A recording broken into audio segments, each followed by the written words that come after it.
Nathan Cole walked into one of the most expensive restaurants in the city, wearing a faded janitor's uniform, scuffed boots, and pushing a mop cart through the front entrance, like he owned the place, which in every other context he did. The blind date his family had arranged was already seated. Serena Blake looked up, took one long look at him, and asked the waiter to move her to a different table. She didn't say a word to Nathan directly. She didn't think he was worth one. She had no idea that by the end of the week, she would be standing in a company-wide meeting, watching this same man walk through the doors as her new CEO. Nathan Cole had not wanted to go. He had said that clearly more than once to his mother, to his uncle, and finally to his older brother, who had shown up at his office unannounced on a Tuesday afternoon, and sat down across from him with the particular expression of a man who believed he was being reasonable. The family had been arranging these meetings for over a year. Dinners, introductions, casual gatherings that were never actually casual. Nathan had attended 3 of them, said the right things, shaken the right hands, and then gone home alone to a quiet house and felt nothing. He was 36 years old. He had built a technology company from a single product idea into a multi-billion-dollar operation. He had buried his wife 4 years ago. He had learned in the years since that grief does not make a person more open. It makes them precise. He knew exactly what he did not want, and he had very little patience for anything that wasted his time. His brother Ryan leaned forward and slid a printed card across the desk. A restaurant name, a date, a time. Nothing else. Ryan said their mother had already confirmed with the other family.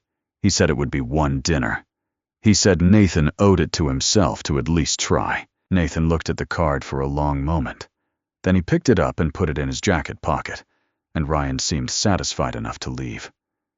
What Ryan did not know was that Nathan had already made his decision, and it had nothing to do with showing up and being charming. The uniform belonged to a former facilities employee who had left it behind in a supply closet after a building renovation the previous spring. Nathan had kept it for no particular reason at the time.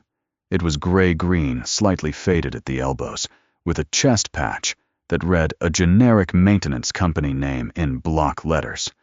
The boots were steel-toed and scuffed at the toe. The mop cart he borrowed from the building's basement. He told himself it was a test.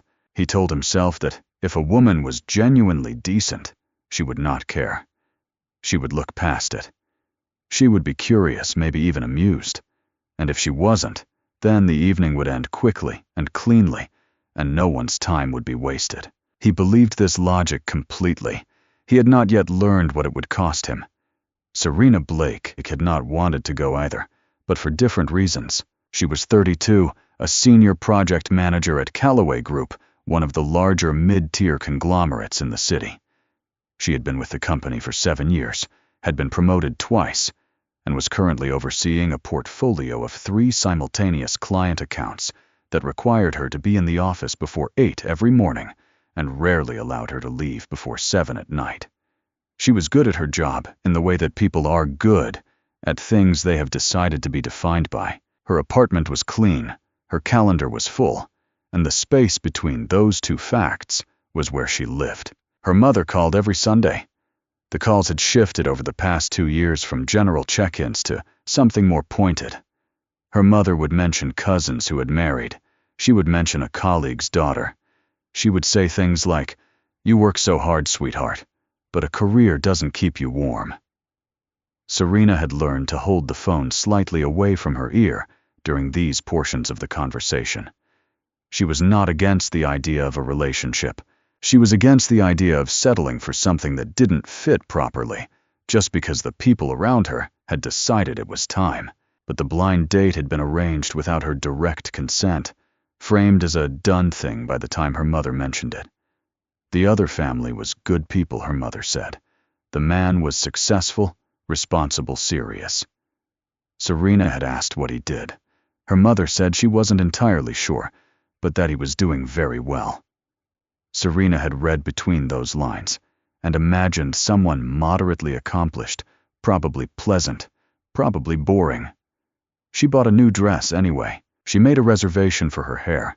She showed up to Ardent, the restaurant her mother had chosen, which was expensive in the particular way that places are expensive when they want you to know it.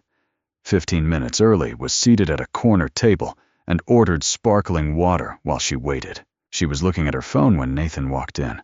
She heard the cart before she saw him, the low plastic rattle of wheels on polished hardwood. She looked up, and her first thought was that something had been spilled near the entrance, and a staff member was responding. Then she saw the man behind the cart more clearly.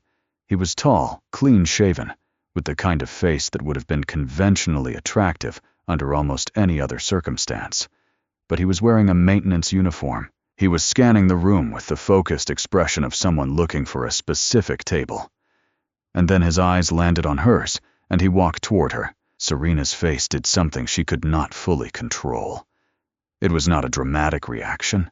It was the small, involuntary tightening of a person who has just realized that the situation in front of them is not what they expected, and that the gap between expectation and reality is going to require management. She kept her expression composed mostly. She extended a hand when Nathan introduced himself. She said something polite, but within 4 minutes, she had flagged down a waiter and asked, in a low voice that was not quite low enough, whether the table near the window might be available, because she was finding the current positioning a little cramped. The waiter looked at her, then at Nathan, then back at her. He said he would check. Nathan watched all of this. He said nothing. He sat with his hands flat on the table and let the evening proceed. Serena made conversation in the clipped, efficient way of someone who has decided to fulfill an obligation and then leave. She asked him what he did. He said maintenance work facilities, management, that sort of thing. She nodded and did not ask a follow-up question. At one point, a couple at the next table glanced over at the mop cart and then at Nathan with mild curiosity, and Serena shifted in her seat and looked toward the window. When the appetizers came, she ate half of hers and checked her phone twice. She did not ask about his life. She did not ask about his interests, his history, or anything that would have required her to treat the conversation as something worth continuing. What she offered instead was a specific category of politeness that is actually its own form of dismissal, the kind that keeps all the correct surface features in place, while making absolutely clear that the person across the table does not register as a serious candidate for her attention. At one point, she told the waiter loudly enough that she wasn't sure there had been a mix-up with the reservation because she had expected, and then she stopped herself, looked at Nathan, and smiled thinly. She said, "Never mind." Nathan picked up his water glass and drank from it slowly. 40 minutes after sitting down, Serena said she had an early morning and needed to get going. She thanked Nathan for coming. She said it had been nice to meet him. She left $60 on the table for her portion of the bill, pulled on her coat, and walked out without looking back. The mop cart was still beside the table.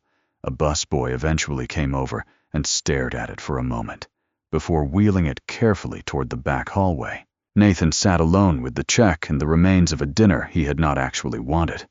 He thought about the test he had constructed and what it had told him. He thought about the way Serena Blake had looked at him, not with cruelty exactly, but with the practiced indifference of someone who had already sorted him into a category and closed the file. He had gone in believing that a woman's reaction to the uniform would reveal something true about her. And it had. He just hadn't expected the answer to leave him feeling quite this tired. He paid the bill, tipped generously, and left. Several days later, Nathan was in his actual office. Glass walls, 42nd floor, a view of the city that cost more per square foot than most people's entire apartments, when his head of acquisitions knocked and entered to confirm the final transfer paperwork on the Callaway Group purchase. Nathan had been watching the Callaway acquisition for 14 months. The company was structurally sound, but strategically stagnant, carrying a strong client base and a management team that had been coasting on early momentum for too long. The purchase price had been negotiated quietly through intermediaries in the standard way that large acquisitions are handled when the acquiring party prefers not to create market disruption before the ink is dry. The deal had closed 2 days prior. The announcement to Callaway's staff was scheduled for that Friday. Nathan signed the last page of the transfer documents, handed them back, and returned to his window. He had not thought about the blind date since leaving the restaurant. Or rather, he had thought about it once briefly the following morning, and then he had deliberately set it down and moved on the way he had learned to move on from things that confirmed what he already suspected. He was not a man who returned to closed questions. He did not know that Serena Blake worked at Callaway Group. He did not know that she had been there for 7 years, that she managed 3 major accounts, that her desk was on the 28th floor of the same building he had just acquired. He did not know any of this because the acquisition had been handled at the executive level, and employee rosters had not been something he had reviewed personally. He would find out on Friday. The all-staff announcement was held in Callaway Group's main auditorium on a Friday morning at 9. Serena arrived at 8:45 with a coffee and a folder of notes from a client call she had taken while walking from the parking garage. She had heard rumors all week, restructuring, new investment, a possible merger, but the official communication had been vague, and Serena had learned not to spend energy on corporate speculation. She took a seat in the 3rd row, opened her folder, and kept her eyes on her notes until the lights dimmed slightly and the head of HR walked to the podium. The HR director said that Callaway Group had been acquired by Cole Technologies effective as of Wednesday of that week. She said the transition would be managed carefully and that leadership wanted to personally address the staff directly. She said she was pleased to introduce the new CEO. The door at the side of the auditorium opened. Serena looked up. Nathan Cole walked in wearing a charcoal suit, no tie, with the specific, unhurried confidence of a man who has never needed a room's approval and has long since stopped thinking about it. He walked to the center of the stage, adjusted the microphone, and looked out at the assembled staff of 412 people with an expression that was composed and direct and entirely familiar. His eyes found her in the 3rd row within the first 10 seconds. Serena felt the blood leave her face. Nathan held her gaze for exactly 2 seconds. Then he looked away back to the room at large and began speaking. His voice was even. He talked about the acquisition, about his vision for the company, about continuity and growth and what he expected from the team going forward. He said he had reviewed the organizational structure and had no immediate plans for large-scale changes. He said he believed in judging performance by results, and that he looked forward to getting to know the people who made this company run. He said all of this without looking at Serena again. Around her, colleagues were leaning over to whisper. Someone behind her said he was younger than she'd expected. Someone else said they'd heard he was worth more than $3 billion. The number moved through the room and a low murmur passed from seat to seat, like something slightly too hot to hold. Serena sat with her folder closed in her lap and her hands very still. She understood with complete clarity exactly what had happened. She understood the uniform and the mop cart and the restaurant. She understood why he had come. She understood what she had done and what she had looked like doing it. She understood that the man she had asked a waiter to move her away from, quietly, in a voice she had believed was discreet, was currently standing on a stage in front of her entire company, and that he had known who she was the entire time she was dismissing him. She did not move. She did not look away. She sat in the 3rd row and absorbed all of it the way you absorb something you cannot undo. Nathan stepped back from the microphone. The HR director returned to the podium. The lights came back up. Around Serena, people began to stand and collect their things and talk. Serena stayed seated for another 30 seconds before she trusted her legs enough to stand. Nathan did not fire her. That was the first thing Serena noticed in the days following the announcement. She had gone home Friday evening and sat at her kitchen table for a long time, running through the possibilities with the same methodical focus she applied to damaged client accounts. He could reassign her. He could restructure her department out from under her. He could do nothing at all and simply let the discomfort do its work. What she had not expected was that he would walk into Callaway Group on Monday morning, hold a brief executive meeting with the senior management team, and treat her presence in the room with the same neutral professionalism he extended to everyone else. He referred to her by her last name. He asked a direct question about the Harmon account timeline. He wrote something in his notebook when she answered. Then he moved on. She could not decide whether that was merciful or strategic, and not knowing made it worse. The weeks that followed were not easy, but they were not dramatic either, which was almost more difficult to navigate. Her projects were scrutinized more closely than before, though that could have been attributed to any new leadership transition. Her direct supervisor, a cautious man named Gerald, who had survived 3 previous ownership changes by never taking a visible position on anything, began scheduling extra check-ins with her that felt less like support and more like documentation. Twice deliverables she had prepared were quietly redirected to other team members before they reached the executive review stage. She could not prove any of it was intentional. She could not prove it wasn't. What she could prove was her own work, so she worked. She came in early. She stayed late. She rebuilt the Harmon account timeline from scratch after a vendor delay threatened to push the entire project into the next quarter, and she did it in 4 days without asking for additional resources. When the revised schedule landed in Nathan's inbox, his assistant sent back a single-line acknowledgement. No comment. No credit. Just a confirmation that it had been received. Serena told herself that was fine. She told herself she did not need the approval of a man whose company she now worked for by accident, whose restaurant she had sat in several weeks ago and behaved badly inside of. She told herself a lot of things during that period, and most of them held up through the workday, and then quietly fell apart somewhere around 11 at night when the apartment was too quiet. She had not planned to be in the building past 9 on a Wednesday. A client in a different time zone had pushed an emergency call to 8:30 that evening, and by the time she finished, drafted her follow-up notes and sent 3 emails that needed to go out before morning, it was close to 10. Most of the floor had emptied out. The cleaning crew had come through, and the overhead lights had switched to their overnight setting. Lower cooler, the kind of light that makes a large office feel slightly abandoned. Serena was packing her bag when she heard someone in the hallway. She walked to her office door and looked out. Down the hall near the bank of elevators, a young woman was sitting on the floor beside a rolling overnight bag, her knees pulled to her chest. She looked to be in her late teens, 17, maybe 18, with dark hair and a jaw that Serena would not recognize until much later. Her eyes were red at the edges, and she was breathing in the careful way of someone who had been crying and had decided to stop. Serena looked around the floor. It was empty. She walked toward her. The young woman looked up. Serena crouched down and kept her voice level. She asked if she was okay. The young woman said she was fine.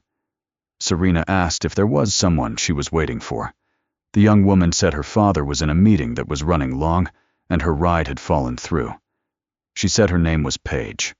Serena sat down on the floor beside her. They stayed like that for a while, Paige doing most of the talking once she decided Serena was safe enough to talk to. She talked about a semester abroad. She was considering a disagreement she'd had with a friend, a documentary series about ocean ecosystems that she found both fascinating and deeply unsettling. Serena listened and asked questions, and somewhere in the middle of it, realized she was no longer thinking about the Harmon account, or Gerald's check-ins, or any of the rest of it. At one point, Paige's breathing became slightly labored, and she reached into her bag and used an inhaler with the practiced efficiency of someone who had done it many times. Serena stayed. She found a couch in the small lounge at the end of the hall, and Paige settled there, scrolling her phone with the particular stillness of someone who has decided to stop worrying. By 11, Paige had fallen asleep with her phone on her chest. Serena sat in the chair across from her answering emails, with the screen brightness turned all the way down. That was how Nathan found them. He came through the door at 11:40 still in his suit jacket, but with the top button of his shirt undone, and the look of a man who had been in a room with lawyers for 3 hours and was running on the last functional reserve of his patience. He stopped in the doorway of the lounge. Serena looked up and saw him, and said nothing because there was nothing useful to say. He walked in quietly, looked at Paige on the couch, with a hand briefly on her shoulder, then straightened up and looked at Serena. She looked back at him. He said thank you quietly in a register she had not heard from him before. Not the boardroom voice, not the voice from the auditorium. Something smaller and more direct than either of those. Serena said it was no trouble. She gathered her things and stood, and Nathan walked her to the elevator. They didn't speak during those 40 feet of hallway. When the elevator arrived, Serena stepped in and turned around, and Nathan was standing at the door with his hands in his pockets and an expression she could not fully read. The doors closed before either of them said anything else. In the weeks that followed, Paige became a quiet thread between them. On the occasions when Paige came to the office to wait for Nathan, she would find Serena first and sit in the extra chair and talk until Nathan's assistant came to collect her. Nathan never acknowledged these visits directly. Serena never mentioned them in any professional context, but they changed something in the temperature of the space between them, made it slightly less formal, slightly less charged, in a way that both of them noticed and neither discussed. And then Serena found out. It was an accident. She had been pulling archived files from the company's internal system for a project handoff review, and she had clicked into the wrong directory. An executive folder that should have been access restricted, but hadn't been updated after the acquisition restructured the permissions. Inside was a folder of HR onboarding documentation for the new ownership, including a background summary of Nathan Cole that had been prepared by Callaway's legal team during due diligence. There was a photograph, a professional headshot recent, and beside it, cross-referenced against a public record from a civic event 2 years prior, was a smaller image Nathan at a fundraising dinner in a standard suit photographed from the side. Serena stared at the photograph for a long time. She had known intellectually that Nathan was the man from the restaurant. She had known it since the moment he walked into the auditorium. But there is a difference between knowing something and being confronted with its documented proof, between carrying a fact and seeing it laid flat on a page in front of you, with no room for alternative interpretation. The photograph collapsed the distance between the man in the faded uniform and the man who reviewed her project timelines into a single person, and that person now held her career in his hands. She closed the file. She closed the directory. She sat at her desk and looked at the wall for approximately 4 minutes, and then she opened the Harmon account spreadsheet and kept working because she did not know what else to do. The clip appeared on a Monday morning. Serena did not see it first. She heard about it from a junior analyst on her team who came into her office with the careful expression of someone delivering information they wish they weren't responsible for. The clip was short, just over 90 seconds, and it had been shared in the company's unofficial internal messaging channel by an anonymous account that had been created the previous Friday. It showed the interior of Ardent Restaurant, captured from what appeared to be a personal phone held at an adjacent table. The angle was wide enough to show Nathan in the maintenance uniform, the mop cart beside him, and Serena clearly recognizable flagging down the waiter and saying something while looking in Nathan's direction. You could not hear the audio clearly. You did not need to. By 10 in the morning, the clip had been forwarded enough times that it had effectively become a full company conversation. People were not cruel about it, mostly not openly, but they were not subtle either. Serena heard the quality of silence shift when she walked into rooms. She caught the glances between colleagues who looked away a beat too slowly. At lunch, she overheard 2 people at the next table in the cafeteria using the phrase "gold digger" in a voice calibrated to carry just far enough. Later, she would learn that the clip had been shared by a contact connected to Diana Marsh, the head of strategic partnerships, a director who had been positioning herself carefully since the acquisition scheduling FaceTime with Nathan's executive team, managing her visibility in ways that were entirely transparent to anyone paying attention. Diana had not posted the clip herself. The distance between her and the anonymous account was exactly wide enough for plausible deniability, and exactly thin enough for anyone who knew how these things worked to see through immediately. Serena tried to address it once directly in a brief conversation with Gerald, who listened with his hands folded on his desk, and then said he was sure it would blow over. She tried once more in an email to HR, which generated an automated response about their investigation timeline that she never heard from again. The harder she pushed back, the more the narrative solidified, that she was defensive, that she had something to hide, that her recent closeness to Nathan's personal situation was exactly what it looked like from the outside. Nathan said nothing publicly. He gave no visible indication that the clip or its spread had registered with him at all, which only fed the speculation. People who wanted to believe the worst interpreted his silence as contempt for Serena. People who wanted to be fair interpreted it as professionalism. Either way, the story had escaped the channel where it started and was no longer something that could be walked back by any single gesture. Serena started drafting a resignation letter on a Thursday afternoon, stopped halfway through, deleted it, and then opened it again on Friday evening and finished it. She did not send it. She saved it to her desktop and closed the laptop and told herself she would decide over the weekend. The weekend did not give her the clarity she needed, because by Saturday evening, the story had moved outside the company entirely. A finance and business news aggregator had picked up the Angle Tech Billionaire's acquisition, troubled by internal misconduct allegation, and reframed it in the particular way that business media reframes personal stories.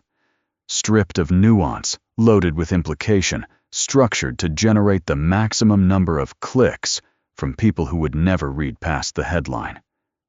The article named Nathan. It named Callaway Group. It described in vague but unmistakable terms an employee who had allegedly used a personal connection to the new CEO to secure her position after the acquisition. It did not name Serena directly, but anyone inside the company could identify her from the description in approximately 4 seconds. By Sunday night, Cole Technologies' stock had moved. Not catastrophically, but visibly the kind of move that makes a board of directors send emails on a Sunday, which is exactly what happened. Nathan's phone began receiving messages from 3 separate board members before 10 in the evening. The consensus stated in different ways by different people was that the situation needed to be resolved cleanly and quickly, and that the most obvious resolution was the removal of the employee at the center of the story. Nathan read the messages. He did not respond to any of them that night. He set his phone face down on the kitchen counter and stood at the window of his apartment, looking at the city for a long time. And somewhere in the middle of that, his phone buzzed again. Not a board member this time, but a message from his housekeeper that made everything else stop. Paige had not come home that afternoon. She had left a friend's place around 4, said she was walking, and had not arrived. It was now past 10. She was not answering her phone. Nathan was out the door in under 2 minutes, and everything else, the board, the stock, the clip, Diana Marsh, the resignation letter sitting on Serena's desktop, became completely irrelevant in the space of a single breath. The rain had started around 9 and had not let up. Nathan drove the first 30 minutes himself, covering the routes between the last known location and his apartment in a systematic grid that his mind had constructed automatically, while the rest of him was trying not to think about all the ways a Sunday night in a city could go wrong. He called Paige's phone every 10 minutes. It rang through to voicemail each time. He had 2 members of his security team in a second car covering adjacent streets and had called the police at the 45-minute mark. He was parked outside a convenience store looking at a map on his phone and trying to think through where Paige would go when she was upset, because she always had somewhere specific in mind when his phone rang. The number was Serena's. He answered without thinking. Serena's voice was steady. She said she had Paige. She said Paige was safe and dry and currently sitting on a covered bench at Millbrook Park, the small neighborhood park 6 blocks east of the Callaway building, the one with the older structures and the oak tree with the low-hanging branch. She said Paige had borrowed a stranger's phone after her own battery died and had called her directly. She said she had come immediately. Nathan was already driving before Serena finished the sentence. He found them exactly where Serena had said.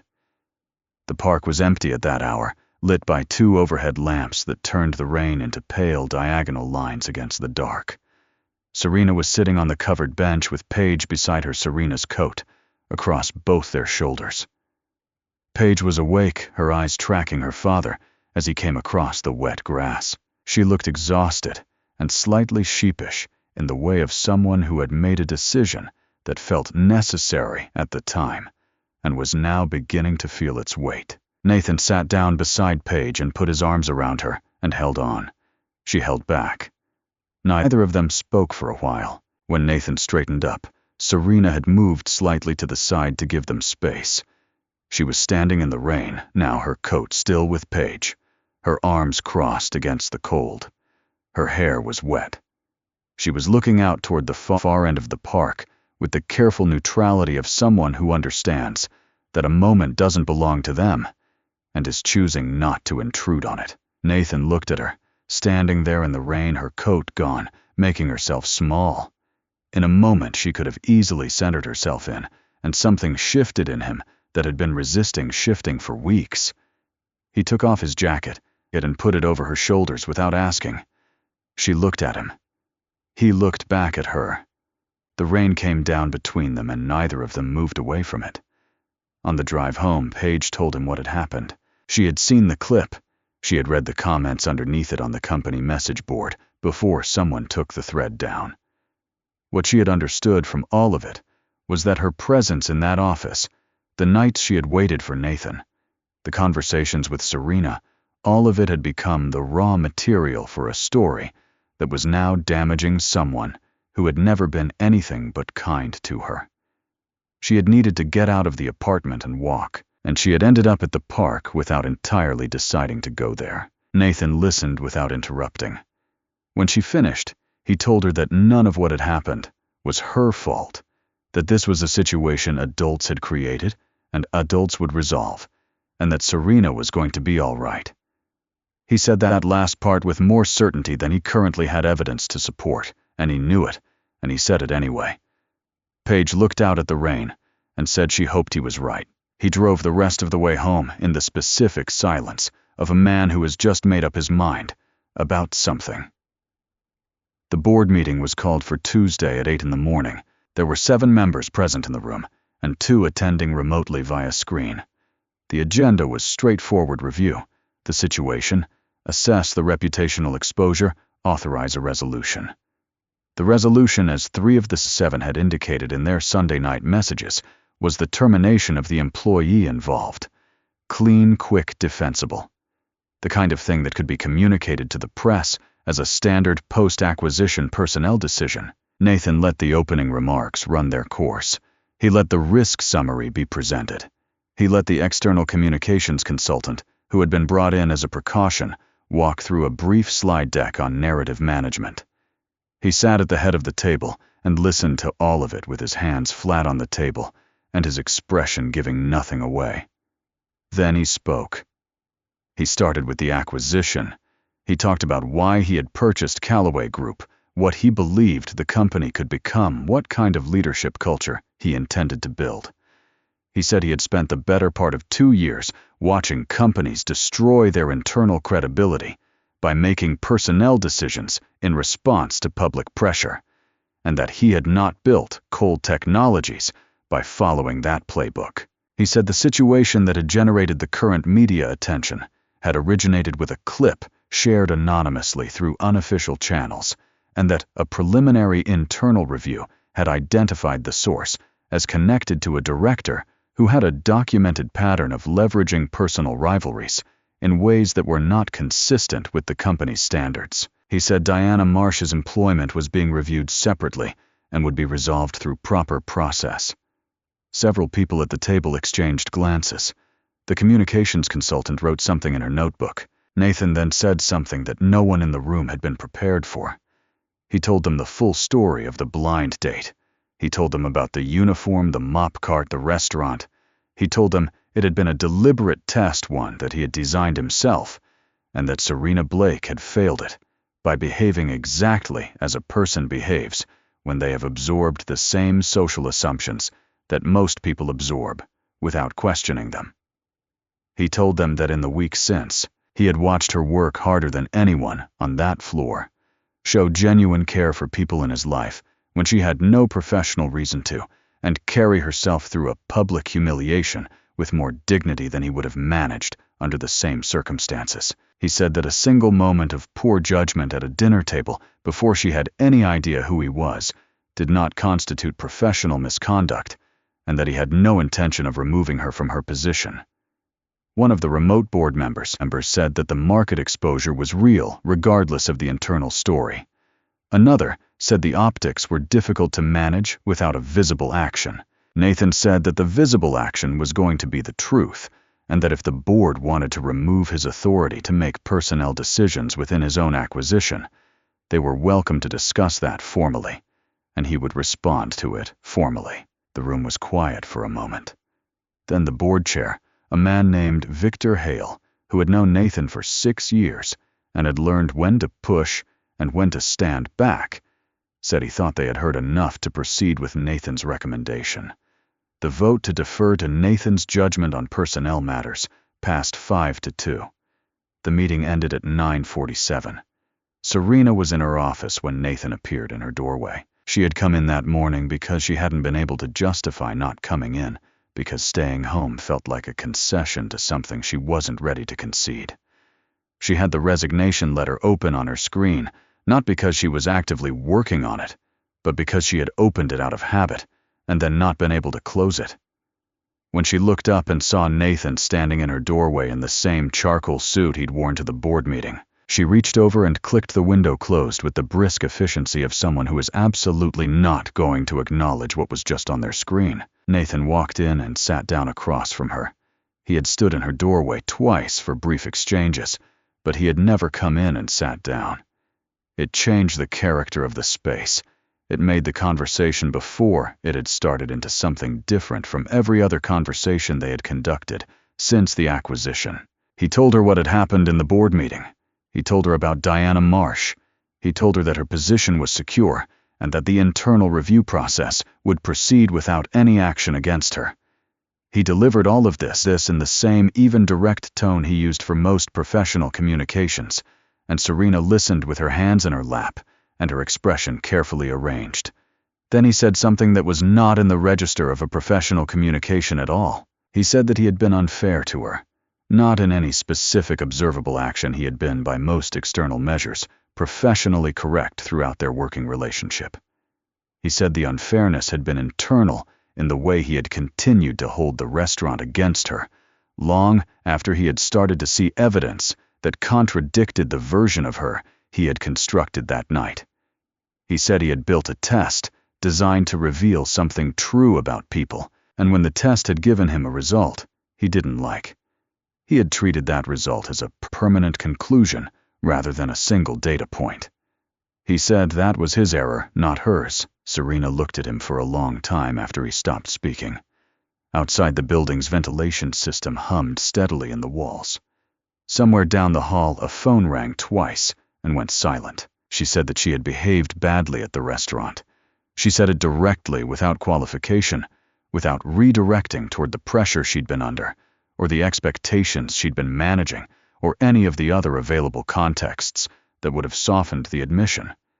She said she had looked at him in that uniform and made a decision about what kind of person he was before he had said a single word, and that if the situation had been reversed, if she had been the one in the uniform and he had been the one doing the sorting, she would not have wanted to be on the receiving end of it. She said she was sorry, and she meant it in the way you mean something when you have had several weeks to understand exactly what you are apologizing for. Nathan nodded. He did not say it was fine because they were past the point in this particular relationship where fine was a useful word. He said he appreciated her saying it.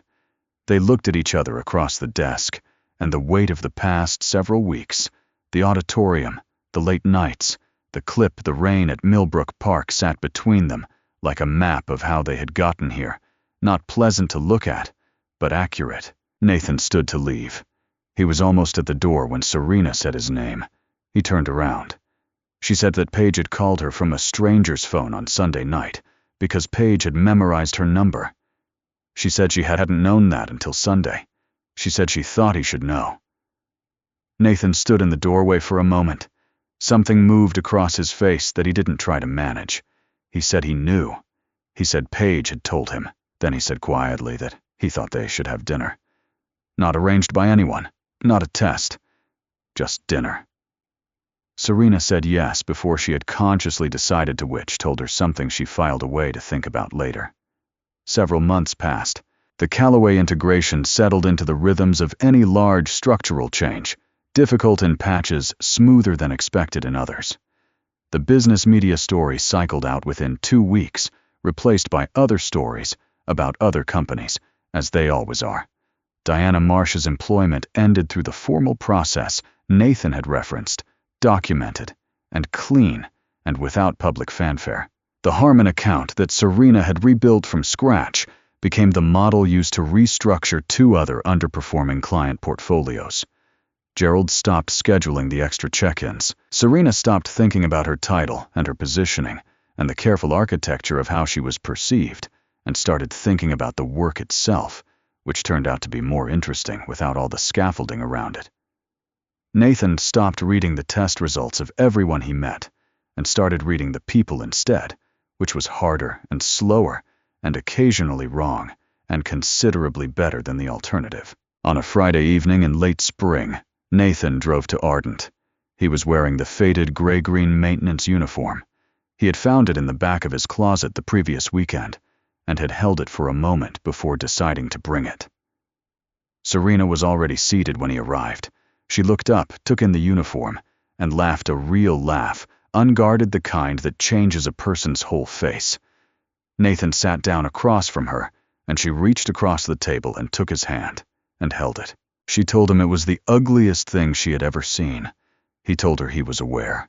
She told him that it was also the reason everything in her life was different now, and that she wasn't sure she would change any of it, even the parts that had been genuinely terrible. Nathan looked at her across the table, in the same restaurant, the same corner of the room, under the same low, warm light, and thought that 4 years of deciding not to trust anyone had been a long time, and that several months of trusting one person carefully had already changed the shape of things, in ways he hadn't predicted and didn't want to walk back. He didn't say any of that.